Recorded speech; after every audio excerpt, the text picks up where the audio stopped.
Leksjon 1. Sommeraktiviteter. Hei Anna, det er så varmt ute. Jeg vurderer å ta en svømmetur. Hei John, det høres ut som en forfriskende idé. Hvor har du tenkt å svømme? Jeg vurderer fellesbassenget. Det er i nærheten og vanligvis ikke for overfylt. Det er perfekt. Svømming er en fin måte å kjøle seg ned i denne varmen. Absolutt. Dessuten er det morsomt å slappe av ved vannet. Liker du å svømme? Ja, jeg elsker det. Jeg synes det er veldig oppkvikkende. Det er også en god treningsøkt. Nøyaktig. Jeg må trene litt, spesielt i dette været. Har du tenkt på å invitere noen til å bli med deg? Jeg kan invitere noen venner. Det er alltid morsommere med selskap. Det er en god idé. Gruppesvømming kan bli til en minifest. Ja. Jeg sender en tekst til dem for å se hvem som er interessert. Leksjon 2. Handleplaner for dagligvarer. Morgen, Anna. Jeg må snart gå og handle mat. Hei John, helt klart. Jeg må hente noen ting også. Hva trenger du? Jeg får lite frukt og grønnsaker, og jeg vil ha litt snacks. Det høres bra ut. Ferske råvarer er avgjørende. Når vil du gå? Jeg tenkte å gå senere i ettermiddag. Hva med deg? Da kan jeg bli med deg. Det er morsommere å handle sammen.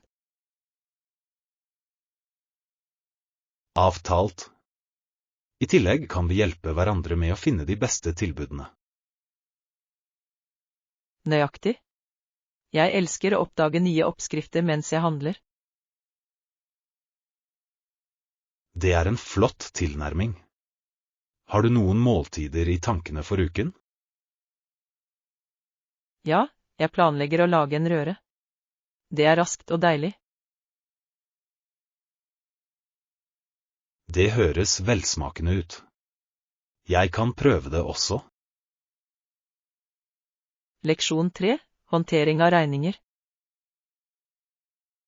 Hei Anna, i går fikk jeg bensin- og vannregningen i posten. Hei John, hvor mye kommer dette til å koste deg? Gassregningen er ganske høy denne måneden. Det ser ut til at de kaldere nettene er lagt sammen. Jeg forstår. Strømregninger kan være overraskende noen ganger. Ja, og vannregningen var ikke så ille, heldigvis. Det er en lettelse. Planlegger du å kutte ned på bruken? Jeg må kanskje være mer oppmerksom, spesielt med gassen. Det er en smart idé. Enkle endringer kan virkelig bidra til å redusere kostnadene. Nøyaktig. Jeg skal også se nærmere på energisparetips. Det høres ut som en solid plan. Det er alltid godt å spare der vi kan. Jeg er enig. Jeg kommer til å følge nøyere med på bruken min fremover. Leksjon 4. Sikkerhet på reise alene. Morgen, Anna. Jeg har tenkt på å reise alene snart. Hei John, det høres spennende ut. Men har du vurdert sikkerhetshensyn?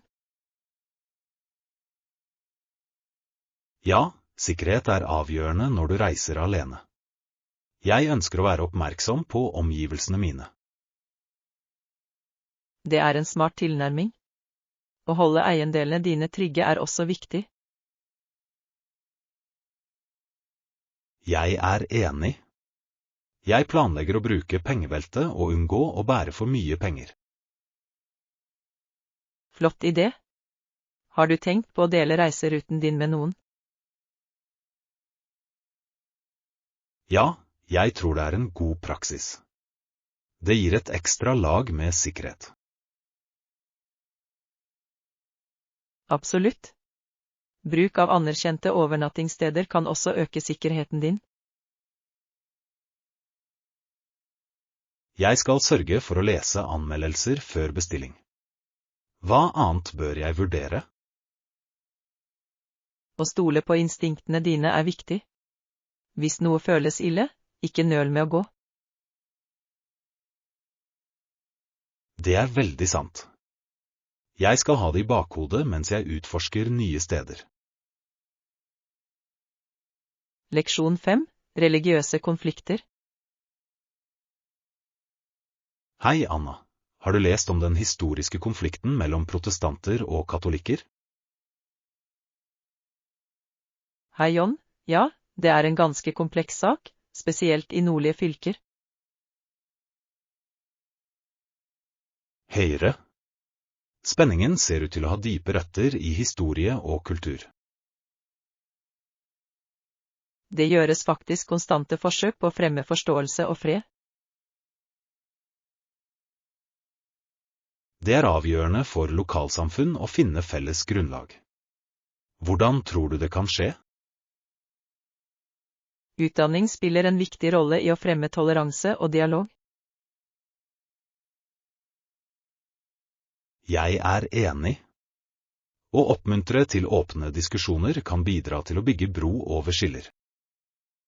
Ja, og initiativ som feirer delt historie kan også være fordelaktige. Absolutt. Det handler om å gå videre sammen til tross for tidligere konflikter. Leksjon 6. Transportpreferanser. Hei, Anna. Har du vurdert å bruke offentlig transport for din daglige pendling? Hei, John. Jeg har egentlig ikke tenkt på det. Jeg foretrekker direkteheten til en taxi. Det gir mening. Drosjer kan være mer praktisk, spesielt hvis du har det travelt. Nøyaktig. I tillegg synes jeg det er mer behagelig enn å navigere offentlig transport. Ekte. Offentlig transport kan imidlertid være mer økonomisk. Det er et godt poeng. Det kan spare mye penger i det lange løp. Har du noen gang prøvd buss eller tog? Det kan endre perspektivet ditt. Egentlig ikke, men jeg er åpen for ideen. Kanskje jeg gir det en sjanse neste uke. Det høres ut som en flott plan. Det kan bli en interessant opplevelse. Leksjon 7. Irsk immigrasjon. Hei, Anna. Visste du at hundretusenvis av irere tok skipet til Nord-Amerika i løpet av 1800-tallet? Hei, John. Ja, jeg har lest om det. Det var en betydelig migrasjon på grunn av den store hungersnøden, ikke sant? Nøyaktig. Mange søkte bedre muligheter. De katolske irene foretrakk å gå til steder hvor de kunne utøve sin tro fritt. Det gir mening. Jakten på religionsfrihet var en sterk motivator for mange. Definitivt. Byer som Boston og New York ble store knutepunkter for irske innvandrere. Høyre. De bidro så mye til kulturen og økonomien i disse områdene. Ja. Deres innflytelse er fortsatt tydelig i dag, spesielt i feiringer som Sankt Patrick's Day. Absolutt. Det er fascinerende å se hvordan arven deres fortsetter. Har du noen gang besøkt noen irske kultursteder? Jeg har. Jeg besøkte Irish Heritage Center i Boston. Det var en berikende opplevelse. Leksjon 8, kunstpreferanser. Hei, Anna. Har du en favorittfargepalett når det kommer til kunst? Hei John, jeg liker både pasteller og dristige nyanser. Det kommer veldig an på stemningen jeg ønsker å formidle. Det er interessant. Pastellfarger kan skape en myk, beroligende effekt, mens dristige farger er veldig levende. Nøyaktig. Har du prøvd å bruke begge i kunstverket? Jeg har. Å kombinere de to kan produsere fantastiske kontraster og dybde. Jeg vedder. Det må være spennende å eksperimentere med ulike kombinasjoner. Det er det. Jeg elsker å leke med farger for å fremkalle ulike følelser i stykkene mine. Har du et favorittmedium å jobbe med? Jeg liker akryl for deres allsidighet. De blander seg lett og tørker raskt. Det er flott. Jeg foretrekker akvarell for sin flytende og myke vask. Akvarell har en vakker effekt. Det er perfekt for å skape rolige landskap. Leksjon 9, naturlyder. Morgen, Anna. Har du noen gang stått ved en foss? Hei John, ja. Du kan høre lyden av en foss, det er så beroligende. Jeg vet. Det bruser av liv og vannet raser ned med slik energi. Det er fascinerende å se på. Måten lyset reflekteres fra vannet er fantastisk. Absolutt. Det skaper en vakker atmosfære, perfekt for avslapning. Liker du å gå tur til fossefall? Ja, jeg elsker det. Reisen fører deg ofte gjennom fantastisk natur. Det er sant. I tillegg bidrar lyden av vannet til opplevelsen. Nøyaktig. Det gir en forfriskende flukt fra hverdagens kjas og mas. Jeg er enig. Naturen har en slik måte å forringe ånden på. Absolutt. Jeg tror vi bør planlegge en tur til en foss snart. Leksjon 10, jordbærplukking. Hei, Anna. Har du noen gang plukket jordbær? Hei John, ja, det har jeg. Det var en så morsom opplevelse. Det er det virkelig. Jeg husker jeg lærte at jordbær ikke vokser på trær. Nøyaktig. Du må bøye deg ned for å plukke jordbær, noe som kan være litt av en treningsøkt. Det er det definitivt. Men belønningen av friske jordbær gjør det verdt det. Jeg er enig. Det er noe spesielt med å plukke din egen frukt.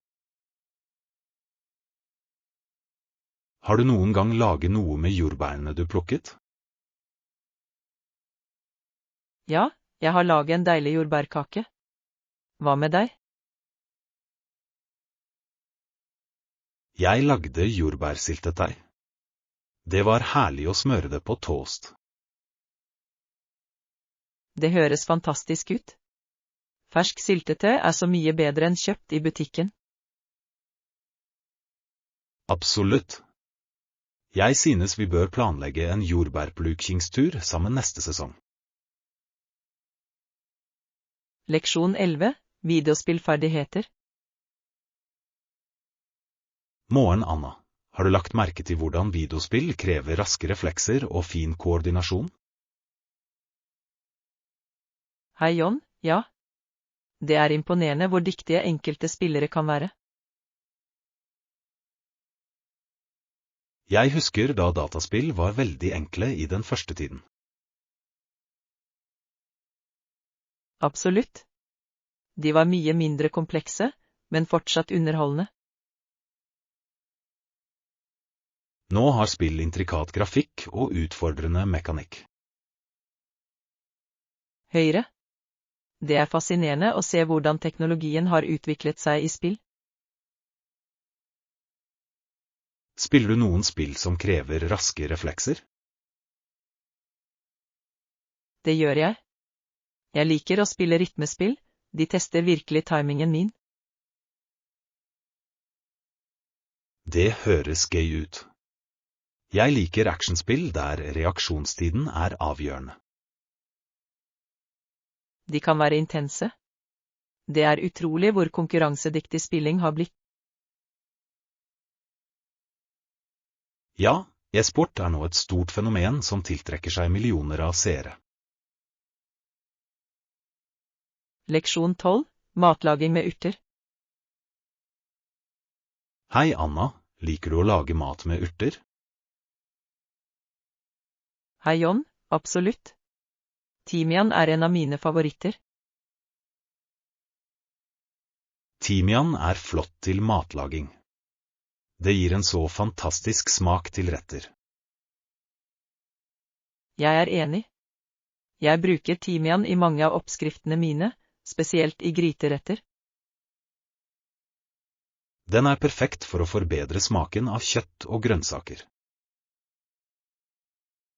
Ja. Har du noen spesielle retter der du bruker timian?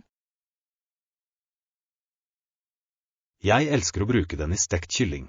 Det passer så godt med hvitløk. Det høres deilig ut. Jeg legger det ofte til de hjemmelagde pastasessene mine.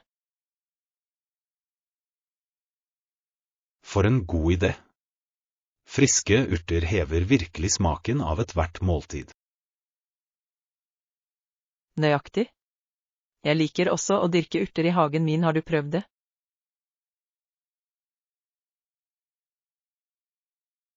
Jeg har. Nyplukket timian fra hagen er uslåelig i smaken. Leksjon 13. Realistiske følelser i kunst. Morgen, Anna. Har du noen gang lagt merke til hvordan forskjellige kunstverk fremkaller forskjellige følelser? Hei John, absolutt. Hver del ser ut til å fortelle sin egen unike historie. Nøyaktig. Noen stykker er veldig realistiske, mens andre er mer abstrakte. Jeg er enig. Følelsene de føler kan få gjenklang hos seerne på ulike måter. Ja. Det er interessant hvordan kunstnere uttrykker følelser gjennom farger og former. Definitivt. Valget av farger kan drastisk endre stemningen i et maleri. Har du noen gang blitt rørt av et bestemt kunstverk? Ja, jeg så et maleri en gang som fanget sorgen så vakkert, det etterlot et varig inntrykk. Det høres kraftig ut. Jeg opplever at landskap ofte fremkaller en følelse av fred for meg. Landskap kan være så beroligende. De minner oss om naturens skjønnhet. Ekte. Det er fascinerende hvordan kunst kan bygge bro mellom følelser og opplevelser. Leksjon 14. Sosial endring og vold. Hei, Anna. Hva er dine tanker om de siste sosiale endringene som skjer rundt oss? Hei John, jeg forstår behovet for sosial endring, det er avgjørende for fremgang. Ja, men volden knyttet til enkelte bevegelser er bekymringsfull. Jeg er enig. Mens lidenskap kan drive endring, kan vold undergrave budskapet. Nøyaktig. Fredelige protester ser ut til å ha en mer varig effekt. Ja, Historien viser oss at ikke voldelige bevegelser ofte gir bedre resultater. Tror du det finnes effektive måter å gå inn for endring uten å ty til vold? Absolutt. Utdanning og dialog kan være kraftige verktøy for endring. Jeg tror åpne samtaler kan fremme forståelse og bygge broer. Ja. Når folk lytter til hverandre, baner det vei for reelle løsninger. Det er veldig sant. Det handler om å finne felles grunnlag for å jobbe sammen. Leksjon 15. Valutautvikling. Hei, Anna. Har du noen gang tenkt på hvordan vi har endret valutaen vår gjennom årene? Hei, John. Ja. Jeg sparte opp alle pengene mine da jeg var yngre. Det er flott. Interessant nok var våre dollar tidligere papir, men nå er mange mynter. Høyre. Vi kaller våre dollar, mynter, nå, noe som er ganske annerledes enn før. Det er det. Tror du endringen til mynter har påvirket hvordan vi bruker penger? Kanskje. Mynter kan føles mindre verdifulle enn papirpenger, noe som fører til mer uformelle utgifter. Det er et interessant perspektiv. Jeg lurer på hvordan fremtidige generasjoner vil se på valuta. De kan bruke digital valuta helt, det ser ut til å være trenden nå. Ekte? Det er fascinerende hvordan teknologi former våre finansielle systemer. Ja, og det reiser spørsmål om hva verdi betyr i en digital verden. Absolutt. Det blir spennende å se hvordan dette utvikler seg i årene som kommer. Leksjon 16. Sentralisering av makt.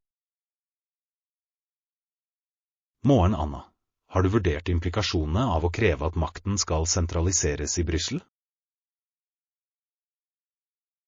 Hei, John. Ja, det er et viktig tema i diskusjoner om EU.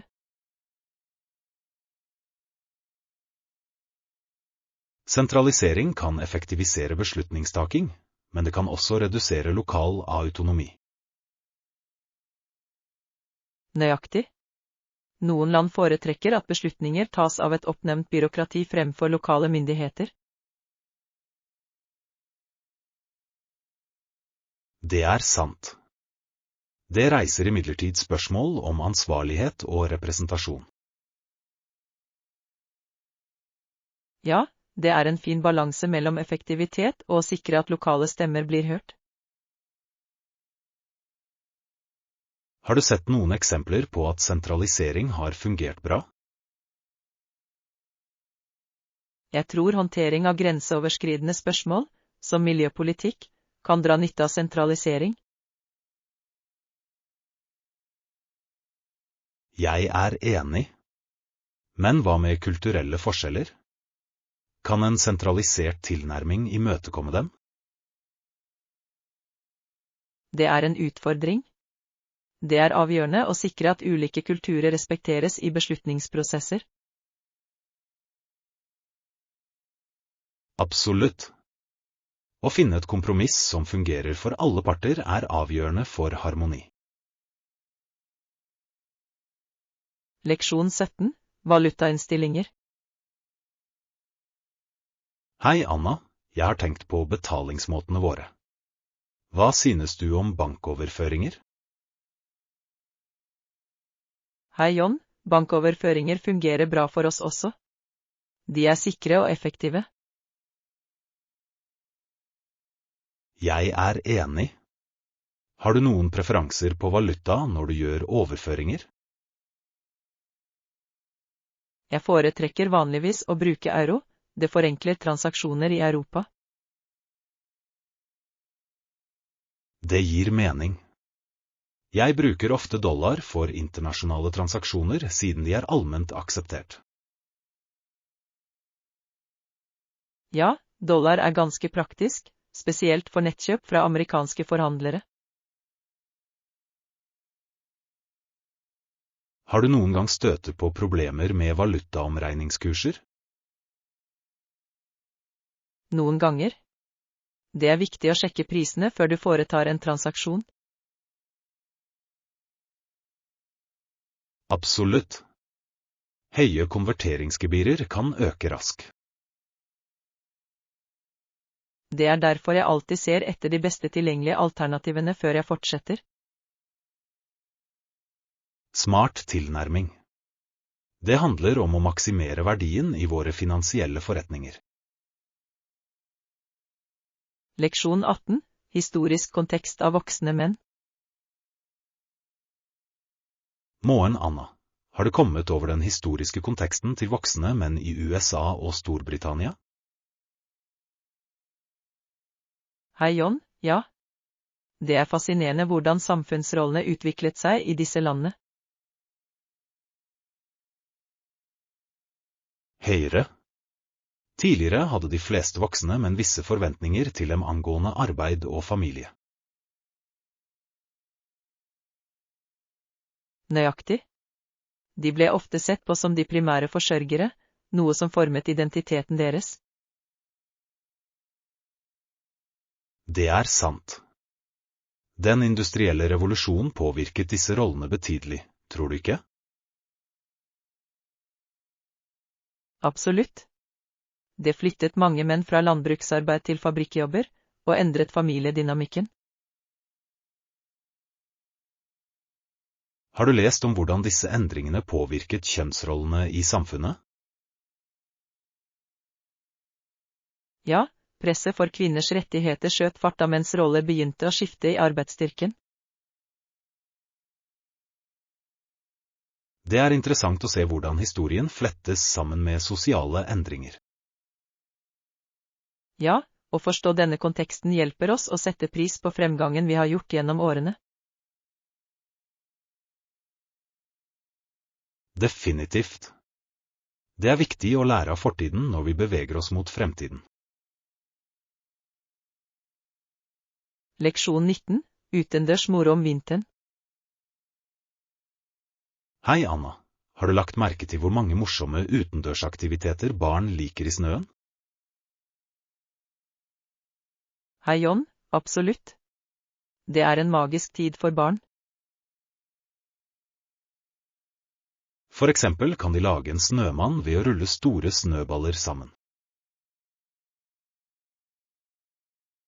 Ja. Og de dekorerer ofte snømennene sine med hatter, skjerf og til og med gulrøtter for nesen. Nøyaktig. Snøballkamper er også en populær aktivitet. Det er en fin måte å holde seg aktiv på. Helt. Barn elsker spenningen ved å løpe rundt og kaste snøballer. Har du noen gang bygget et snøfort? Jeg har. Det er så gøy å skape et koselig sted og gjemme seg under snøballkamper. Det er det virkelig. Og akking ned bakker gir også et adrenalinrush. Ja, akking er spennende. Latteren og gleden smitter under disse vinteraktivitetene. Jeg synes vinteren er en fantastisk årstid for å skape varige minner. Leksjon 20. Musikkinstrumenter. Moen Anna, har du noen gang tenkt på de forskjellige typene musikkinstrumenter? Hei John, ja. Det er så mange fascinerende instrumenter der ute. Noen instrumenter, som trompeter og fløyter, er alle instrumenter du blåser i. Nøyaktig. Hvert instrument produserer unike lyder basert på hvordan de spilles. Og så er det perkusjonsinstrumenter, som trommer, som du slår med en pinne. Ja. Tromming kan være utrolig rytmisk og energigivende. Har du en favoritttype instrument? Jeg har alltid elsket piano, den er så allsidig og uttrykksfull. Pianoer er fantastiske. Jeg nyter den rike lyden av strengeinstrumenter som fioliner. Strengeinstrumenter har en vakker resonans. Det er utrolig hvordan musikk kan koble mennesker sammen. Absolutt. Musikk er et universelt språk som bringer glede til mange. Leksjon 21, Thanksgiving-refleksjoner. Hei Anna, i dag føles det viktig når vi bringer vår blanding av Thanksgiving-sorger og ambisjoner. Hei John, ja, det er en tid for refleksjon og takknemlighet. Vi tenker ofte på velsignelsene vi har, selv midt i utfordringer. Nøyaktig. Det er viktig å anerkjenne både våre kamper og våre prestasjoner. Hva er noen ambisjoner du har for en bedre ordning av denne verden? Jeg håper på mer medfølelse og forståelse blant folk, spesielt i vanskelige tider. Det er en vakker ambisjon. Jeg ønsker større samarbeid for å løse globale problemer. Ja. Å jobbe sammen kan føre til meningsfull endring og fremgang. Det er viktig å skape håp i våre lokalsamfunn også. Absolutt. Sammen kan vi skape en lysere fremtid for alle. Sammen kan vi gjøre en forskjell, et skritt av gangen. Leksjon 22, Betalingsutvidelser. Hei Anna, jeg foreslår å forlenge betalingsfristene med ytterligere 14 dager. Hei John, det høres fornuftig ut. Hva fikk deg til å foreslå denne utvidelsen?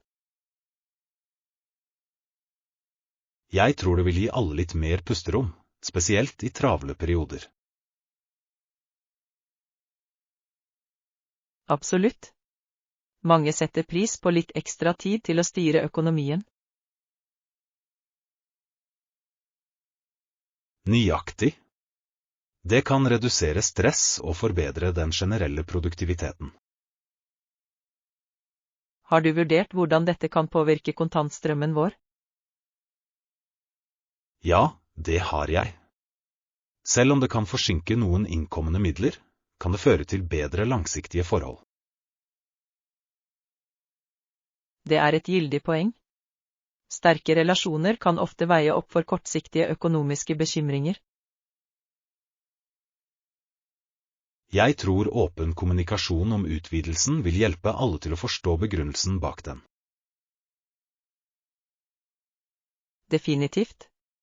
Åpenhet er nøkkelen for å opprettholde tilliten i teamet. Jeg skal lage en melding for å informere alle og få tilbakemeldinger om dette forslaget. Leksjon 23, Universiteter i Quebec. Morgen, Anna. Har du noen gang sammenlignet Concordia University og McGill University? Hei John, ja. De har begge utmerkede programmer, men imøtekommer ulike studentbehov. Nøyaktig.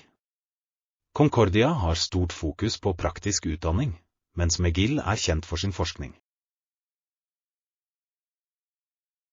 Jeg er enig. Studenter velger ofte basert på karriereambisjoner og læringspreferanser. Har du hørt om University of Sherbrooke? Ja. Den har et godt rykte, spesielt innen helsevitenskap og ingeniørfag. Det stemmer. Jeg synes også at Bishops University er attraktivt for sitt tette fellesskap. Absolutt. Mindre universiteter kan fremme tettere relasjoner mellom studenter og fakultet. Det er interessant hvordan hvert universitet tilbyr unike opplevelser til tross for at de er i samme provins. Ja. Studentene kan velge et miljø som passer deres personlige og faglige mål. Jeg tror det er viktig for elevene å utforske alternativene sine før de tar en avgjørelse. Leksjon 24. Overnattingspreferanser. Hei Anna, når det kommer til overnatting, har du noen preferanser? Hei John, jeg foretrekker et sted som er nær offentlig transport og lokale fasiliteter. Det er et smart valg. Å være nær alt kan spare tid og gjøre livet enklere. Nøyaktig. Jeg setter også pris på å ha litt grøntområde i nærheten for avslapning. Naturen kan være så forfriskende. Jeg tror det ville vært flott å bo i et nabolag med parker. Ja, parker gir en perfekt flukt fra bylivets kjas og mas. Hva med størrelsen på boligen? Har du noen tanker om det? Jeg foretrekker en koselig plass som ikke er for rotete, det føles mer innbydende på den måten. Jeg er enig. Et godt organisert rom kan øke produktiviteten og komforten. Å ha noen personlige berøringer, som innredning, kan virkelig få et sted til å føles som hjemme. Absolutt. Personalisering gir varme og karakter til ethvert oppholdsrom. Leksjon 25. Avspenningsteknikker. Morgen, Anna. Har du noen spesifikke strekninger du anbefaler for avslapning? Hei John, ja. Milde strekk kan bidra til å lindre spenninger. Hva er din favorittstrekning å gjøre? Jeg elsker Katku-strekningen, det er flott for ryggraden. Det høres avslappende ut. Hvordan gjør du det? Du starter på alle fire, bøyer ryggen opp og deretter ned. Det skal jeg prøve. Noen andre tips for avslappning? Dype pusteøvelser er også fantastiske, de beroliger sinnet. Jeg er enig. Det er utrolig hvordan pust kan påvirke stressnivået. Leksjon 26. Valg av fottøy. Hei Anna, jeg ser etter støttende sko for å gå. Hei John, definitivt. Du vil ha de som ikke skader føttene dine. Nøyaktig. Hvilke merker anbefaler du? Jeg har hørt gode ting om Asics og New Balance. Jeg skal sjekke de ut. Komfort er nøkkelen for meg. Sikkert. Å prøve dem er viktig for å finne den rette passformen. Godt råd. Jeg skal sørge for å gå rundt i dem før jeg kjøper. Det er smart. Det handler om å finne den perfekte balansen mellom støtte. Jeg setter pris på din hjelp med å velge riktig fottøy.